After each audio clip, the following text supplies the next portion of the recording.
Hey everyone, before we get started on today's video, if you didn't use a referral code when you signed up to drive for Uber, it is not too late to get a bonus of up to $1,000. You can use my code right now and you could get that bonus. It depends on when you signed up. It could be $500, could be $800, it literally could be $1,200. But you could literally just get that money right in your account just because you did give the rides then, but you didn't use a referral code. So check it out, guys. What's going on, everybody? Welcome to another episode of the Rideshare Hub. My name's Greg. This video, a lot of you had been asking, in one of my videos recently, I mentioned about how I was going through a lawsuit with the past car I had. And I guess a lot of you didn't know that whole story. I thought I had told it in pretty good detail, but I'm just going to run through that story real quick. So this story kind of segues into this story from another story. So those of you that remember, I used to drive a Nissan Altima. That was like my main Uber vehicle. And I loved that car. I was a really big fan of the Altima, despite its notorious transmission issues. But I loved my car so much. I bought it with like 16,000 miles, real low amount, CarMax. Very stupid decision, but I was young and dumb. This is probably 5 years ago when I bought this car. And originally when I bought it, my thought process was like, oh, I need to get this like nice vehicle if I'm gonna be doing Uber and Lyft, which is like just totally the wrong way of thinking. Like now I'd go out and buy a $2,000 beater and Uber with that. But whatever, so I buy this like pretty nice Nissan Altima. I mean, it was a 2012 or 2013, I honestly can't remember, and I bought it in like 2015 or 16, so it was like a relatively newer vehicle. And I started going crazy on Uber and Lyft. Well, originally just Lyft and then eventually Uber as well, but I started driving like an absolute madman. Like I was just putting crazy miles on that car and driving a lot of hours. That was back in the days when I was like crushing like 60-hour weeks, sometimes like really regularly on the app. So what happens is, after like 2 years of driving the Altima, I've already got like 140,000 miles on it. So I'm putting like just under 70,000 miles a year on it. I mean, I guess like 60 something to be specific. And just put a crap ton of miles on the car. And basically what happened is I ended up having a ton of repairs needed on the vehicle. I needed about $4,000 or $5,000 in repairs just for random stuff that come with all the city driving you do as an Uber driver.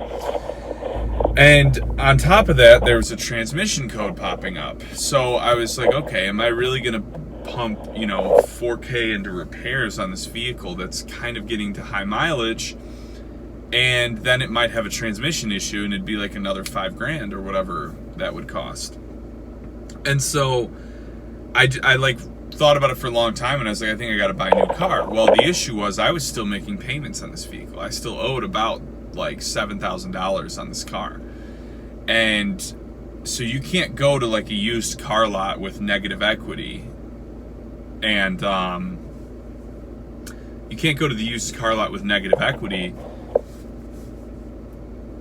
I cannot think right now. You can't go to a used car lot with negative equity and buy a used car. They won't take it. Sorry, a major brain fart. Now, what's interesting though is you can go to a new car lot with negative equity and they'll take on that negative equity and they'll just absorb it into your next loan.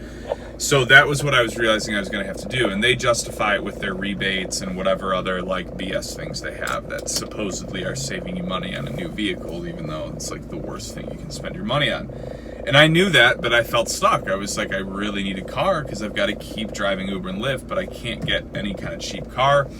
Hypothetically, I guess I could have bought like a little junker in cash, but at the time, I don't know, I wasn't thinking right.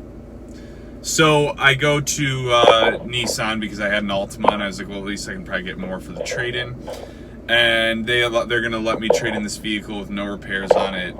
They were like, we're going to give you $500 for it, but I was just like, I don't think I have any options. So I looked at a Sentra that was cheaper than what I had paid for the Altima. It was a little bit smaller, and I did not like that, but I was just like, hey, you know, like, you do what you gotta do, right?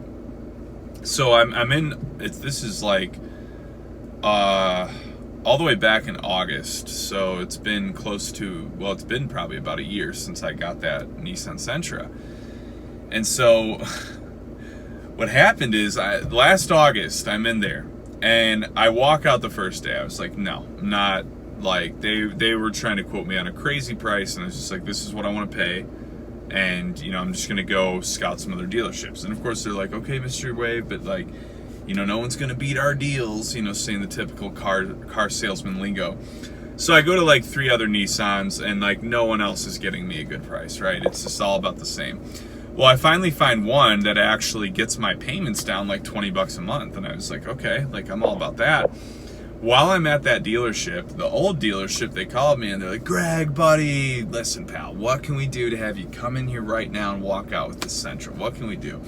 I was like, well, you know, it's funny, I'm at this other Nissan dealership, and I was like, and they're quoting me this price. And he's like, there's no way they can do that. I was like, well, looks like they're about to do it, because I'm about to walk out with this car. He's like, all right, listen, man. If I can get you like just below that price, will you walk out of that dealership right now and come over here?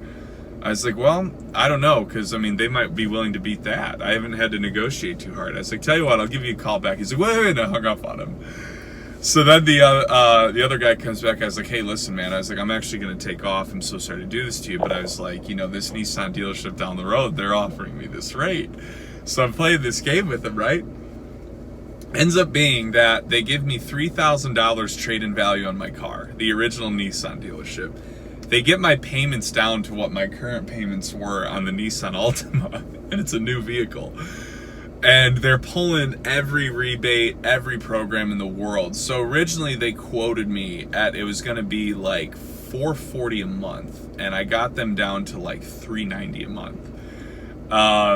And so I felt like I kind of finessed them, feeling pretty good about myself. I leave the dealership with that car, and they had me sign this paperwork, but it was weird. It was like, basically like, we don't have the lender figured out yet. But I leave with the car. Like, I have the car, and they tell me I'm good, and they said they're going to call me in a few days with a few more details. And this is like a huge Nissan dealership. This isn't some little like ghetto car lot where some dude's just like selling me like a chop shop vehicle, you know. This is like a nice giant car lot. So I'm not feeling like I need to be sketched, right? So I'm calling them, like, I call them like 3 times in like pretty much every week, like just being like, hey, what's going on? I haven't even made a payment on this vehicle yet. And every week they're like, hey, Mr. Wave, we're actually still looking for a lender for your deal. We'll get in touch with you as soon as we find them. That goes on until November. So I'm, again, calling them 3-4 times a week, because now I'm like, this isn't right. Like, I have this car, I haven't made a payment in months. Like, this is right. And they're telling me every time on the phone, we just don't have a lender. We're figuring it out. We'll get in touch with you as soon as we can. So then in like November 25th, they call me and they're like, hey, Mr. Wave, we finally found a lender. It's actually just Nissan's in-house lender. They're going to be financing it. Here's their information. Your first payment's due on November 30th. And I was like, okay, but I'm all good. Like, first payment's due on November 30th. They understand this was a weird scenario. And they're like, oh, yeah, you have nothing to worry about. You're good to go. So on November 30th, I call in. I make my first payment. I asked to talk to a manager. And they put me on with the manager, and I was like, hey, I just want to make sure my account's all squared away. Like, they took care of this, like, and let you guys know that, you know, yes, the car was purchased in August, but they couldn't find you guys until November. The manager's on the phone. He goes, of course, Mr. Wave. Yeah, your next payment's December 30th. No sweat, buddy. Sometimes stuff like that happens. Like, or just some typical manager talk, right? We have a few laughs, hang up, thinking I'm good. Call in December 30th, I get sent straight to collections, and they tell me that I can't get sent over until I at least make a payment, because I have over $3,000 in late fees and interest that I haven't paid. And I'm like, that's not true. So to sum up the next part, basically I was on the phone arguing with managers for hours, and all they would tell me is that it was my fault, I didn't take care of it, and you got to figure this out. So basically about a week after that, they repoed the car. Didn't call me, didn't text me, didn't email me, no notice, just took the car. And I was floored. I was like, oh my God, I've never gotten a vehicle repoed, let alone like, how did I deserve this? And so basically right away I got a lawyer on it, and we're still fighting it, because that's kind of how these things go with big companies like Nissan, is they're gonna try to bleed you out. And I feel like now looking back at it, I don't know if they were like pissed that I haggled with them so much or what, but I feel like it was like, okay, here's this young dude. He looks like he didn't know jack about cars or life or whatever. So like, let's just see if we can like finesse him for everything and, you know, show him he shouldn't have messed with us. I don't know. Maybe I'm way wrong on that. Maybe it's just really been a huge misunderstanding. But yeah, that's what I was going through. So I ended up buying this car, which I honestly like way more, the Jetta TDI.